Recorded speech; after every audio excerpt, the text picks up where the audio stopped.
Don't buy that used car in the United Kingdom without watching this video. This video might just be a lifesaver for you. Yes, I've gone through the process. I know a few things about it. And in this video, I'm going to be sharing everything that you should know before you buy a used car in the United Kingdom. In one of my old videos, I've already shared the sites where you can get a good car in the United Kingdom. In this video, I'm going to give you both the tips, things you should know before you buy a car, things you should know and things you should do after you buy a car, and also tips that will help you to get a good car. Because most times, maybe when we are new here, we are worried, how do I even get a new car? What do I look out for? This video has got you covered. So stay tuned.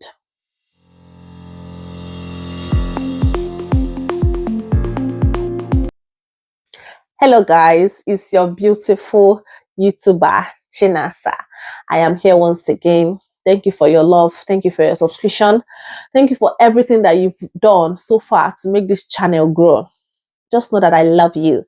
And today we'll be talking about things to do before you buy a used car in the United Kingdom, and also things to do after you buy a used car in the United Kingdom.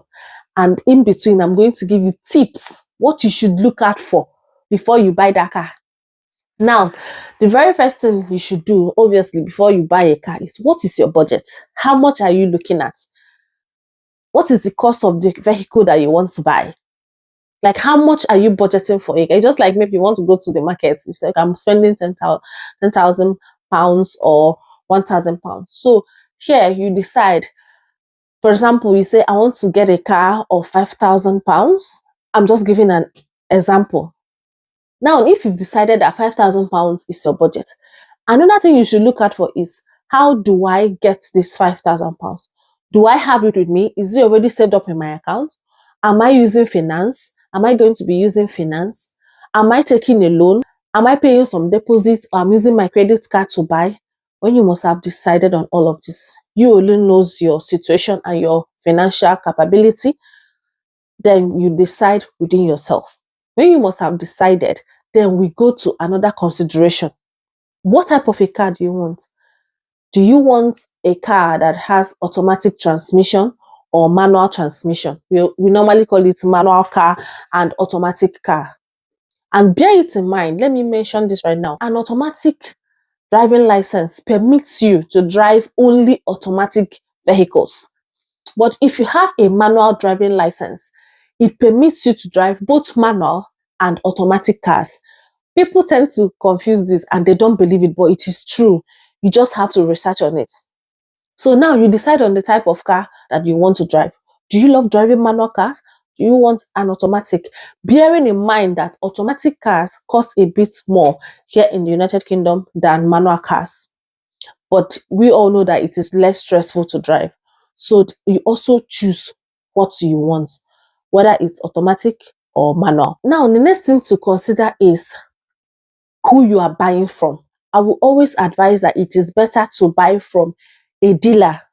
Yes, a dealer that has his or her garage, because this means that they have been in this business. They know one or few things about a car, and you can also hold them accountable for anything that has happened to the car, especially when the car has warranty. But if you get a car from a private dealer, you may not have all these opportunities. If anything happens to it, you're your own. You have to repair, you have to do everything on your own, because the seller has already sold it out and maybe probably moved to another place. But a garage is a garage. Even if they are moving, they are still going to tell you where they are moving to. Another tip that I'm going to be giving is adverts. Please read adverts. Adverts of a car. Read it properly. Some people don't read adverts. They just say, oh, I like this car. I like the body is clean, and then they buy it. No, you have to read everything. Because some cars have been written off by insurance. Some have been in an accident and then they've been repaired and put back into the road. Fine, they may be declared safe, that is okay to be back on the road. But you, the buyer, you should know, you should be aware that, oh, this car has been in an accident, something has spoiled and has been repaired. Now, if you read adverts very carefully, sometimes you will see the cat N. There are also those things are written as category, that is cat N, cat S, and so forth. So once you see it in advert, just know that something has happened to that car, but maybe it has come out, it has been repaired, and it has been approved to be back on the roads. Also, on the advert, you're going to see so many things: the number of owners, if the car is manual, the year of the car, and the make, the engine capacity, the, how many seats does it have, how many doors. Do you get? So reading adverts is very necessary. Also, you have to check the pictures carefully. Even before you start thinking of buying a car, you check the pictures, the body, the inside. How is it? Is it a bit neat, or does it look too scrappy, too old, dirty, or worn, so much worn out? Are there lots of tears? Are there lots of dents on the body, scratches, and all of that? You have to consider all of this. You have to look at the car carefully. If the advert pictures are not enough, you can always email the seller to send you more pictures of the car, because you are going to buy, if you want, you are going to buy it, so you should know how the car looks like. Some people even go as far as visiting the seller, the dealer, or maybe if it's a private seller, they visit them to check out the car face to face. It's very important, because nobody wants to end up with a car that will be troubling you and all of that. UK already is filled with bills and financial commitments. You don't want a car that you bought to also be a financial burden to you, is spoiling every day and all of that. So you have to look out for these things. Before we continue, I just want to give my tips for a car. Please, I am not a car dealer or anything, but these are things that I have observed from the little research I did before I got my car. So I'm going to give you these few tips now. Before you buy a car, please, I'm begging you, check the year. Don't go and buy a car that our grandfathers have driven, 1980 or 2000, 1996, 2001. It's too far. Try to get a car that's probably from maybe 2010, 2011, and then to 2025. Do you get? So that at least the things that you need are modern, and then they are of recent. Imagine driving a car of far back, 2000. No, please. So you have to check out for it. Some people don't even check. They can even go and buy a car of 2020, of 2004, and they're going to sell it at a very high price for them. So you have to be aware of all these things, because some sellers, to be frank, will not tell you all this. All they want to is to sell out their car. Yes. So another thing you should look out for is the mileage. For me, I don't know, but I know that people drive cars that the mileage is above 100,000, but I wouldn't do that, because it means that the car has really been driven. 100k, 100,000 mileage is a lot. Anything above 100,000 is a lot. It means that it has been driven very well. So I'll always advise that you go for anything below 100,000 mileage. Also, you need to check the number of owners. Don't buy a car that has 7 owners or 8 owners. And the worst is that maybe the car is manufactured or registered in 2015, and then 7 owners. What has been spoiling? Why have they been changing that car? To be frank, if you have something that is good, it will be very hard for you to let go of that stuff. Yes, if I have something that is good, it will be very hard for me to let go of it. So why would people use it that way? You see a vehicle, the V5C, that's the vehicle registration. They have changed it. You'll be seeing last 6 months, last 8 months, why are people giving up on the car that easily? That's what you have to consider. So anything between 1 owner, 2 owners, 3 owners is fine. You can be the 4th owner, but anything above 4th owner, I would advise you stay away. You also have to look at for cars that have ULEZ compliance. That is, you can use them to travel in places with clean air zones. You don't have to pay for that. It's always good to go for ULEZ compliant cars. Another thing you should check out for is the fuel consumption. That is the engine capacity. You shouldn't buy a car that has a very large engine capacity, like from 2.0, 2.8, 3.0. is going to consume lots of fuel, and you don't want to be spending that kind of money in the United Kingdom. So cars that have 1 liter, 1.4, 1.6, 1.8 are ideal. It's going to save you lots of costs of fueling the car and all of that. Even if the car is hybrid, please avoid such cars. Now, let's go back to things that you should do before you buy a car. Check the MOT history. Listen, some of these sellers are not truthful. There are some things that they hide. When they hide it, it doesn't mean that they didn't tell you the truth. They just hid the information. And then sometimes you ask them how many owners, they will say 3. And then when you check, it's like 4, 5. So always check the MOT history of a vehicle. I always have a website that I use, vehiclescore.co.uk. I'll be attaching it on the screen, and I'll also link it on my description box. Please, this if it's the only thing that you learn from this video, you see that registration number that is always in front of a vehicle. It is very important. Once you take it, put it in this website. It will show you everything about the car. Now, I know that for you to see some other important information, like whether it's a stolen car or a car that have been written off by insurance, or the number of owners, you have to pay a token. Is it like £4 or so? But I think that payment is nothing to compare to the kind of expenses that you will incur when you buy a car that is not okay. This MOT vehicle history is going to show you lots of things. For example, it's going to show you a vehicle that has outstanding finance. Outstanding finance means that the person that bought it has not finished paying for the car. It's going to show you if the car is stolen. It's going to show you if the car is scrapped. It's going to show you if the car is in any category. It's going to show you how many owners the car has. It's going to show you lots of things, both the engine size, everything you have to know, the model, what this car has been failing in the previous MOTs. This is also very important. You need to check out what the fault that this car has always had. And you need to check the percentage, the pass of the MOT. If it's too low, like 30, 40, then you know that this car has always been failing MOT. And that when you buy it, you will still be failing MOT. So you check mostly if the faults are tire related, then it's a light something. But once it's problem with engine, suspension, coil, and all of those, I think you should avoid those cars because they're going to give you problems. Yes, they're going to also show you if the car is imported or not. Generally, I think imported cars are considered not so reliable because you don't know what might have happened to the car outside UK before they brought it in. So yeah, please always check before you even contact a seller. Sometimes they cover the registration number of a car. Ask the seller for it.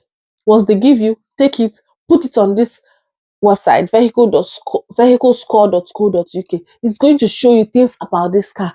Then you check it and see if it's a car that is good and okay for you to buy before you even email the seller. Now, when you must have checked all of this and you are certain and convinced that you would like to check out this car and see if you can buy it, it is time to draft questions for the seller. Yes, draft questions for this seller. Questions like, when was the last service? Has the service been frequent? Is there any fault in the car with the car? Is the engine okay? Is there anything that you can tell me that is wrong with the car? Do you get how many owners and all of that? Any other questions that you have to ask? Do you have a warranty for the car? And so many other questions. So once you are done drafting the questions, then it is time to contact the seller. You contact the seller. You can email, you can call them, and you can send a message. And then if they answer your questions and you are still okay, then you request to go for a viewing to actually see the car. For us, we didn't go for a viewing. The seller told us that he can bring the car to us, and then we check the car out. And if we don't like the car, we should return the car. We just paid £100, a refundable £100. Had it been we did not like the car and when we took it back, it's going to refund our £100. So this is another easy way to do it if you don't want to go and view the car. Most people don't even view cars. As long as you are buying from a recognized dealer, you can just pay in part of the money, they ship your car to you, and then you pay. But I know it's risky. It's always good to actually see what you are buying. But for us, we did not see it face to face. We just agreed with the seller, and the car was brought to us, and we then checked everything, and then we paid for the vehicle. So once you have contacted the seller and booked a viewing date, the day that you go to see the car, you can now go and see the car. And when you go there, you check the car. Before you go, make sure that you insure the car for 1 day. There are so many companies that does that.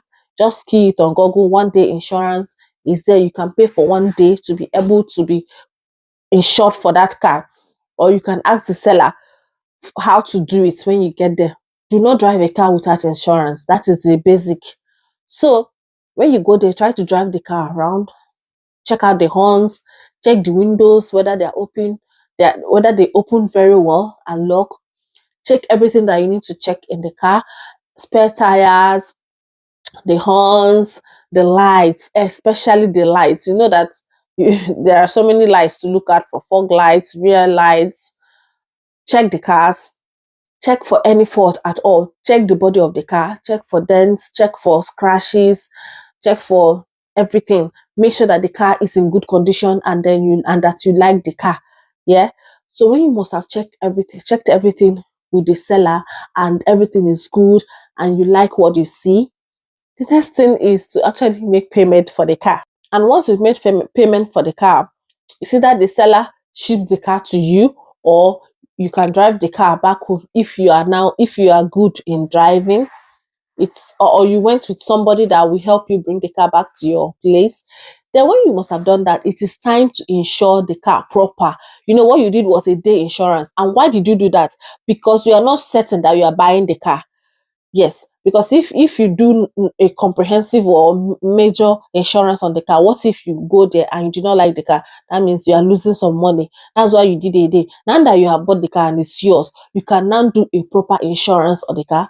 You have to also do your road tax on the car, because you have some cars you have to pay road tax monthly. It's yearly, but we divide it into months, so it's easier to pay. You pay your road tax, and then you also change the ownership document, that is the V5C. Most dealers give this out to you. They give you this, and you also have to collect the service history from the seller. The seller has to give you the service history of the car. The seller has to give you the keys to the car. Another tip on insurance is to compare the insurance prices of different companies, and you don't do this on your own. There are some websites already that does this. All you need to do is to key in your details, put in the car registration number, and it's going to bring out different prices for insurance of that car. And then you can now choose the cheaper one, or the one that you are most comfortable with. This is very, very important, because this is where you are going to actually reduce the cost of your insurance. Yes, because this is the same service. Most companies giving the same service but at different rates. So why not choose for the cheaper one? Once you have done all of this, you fuel your car, and that is it. You start to enjoy your car. Remember, if you are buying a new car, this video is not actually for you, because buying a new car is pretty straightforward. The same process. Choose the car you want and how you want it, and how you're going to finance it. Then you pay for the car and you take your car back home. You're not checking anything, because new cars are considered pure and immaculate. They have not even done MOT on them. So there is this 99% chance that you don't have to worry about the car bothering you in the nearest future, because it is a new car. This video is majorly for people that are buying a used car here in the United Kingdom. I hope you got some value from this video. Please, if you have any questions at all, please drop it on my comment section, and I'm going to reply immediately. Please subscribe to this channel, like my video, share, and I'll see you in my next video. Bye.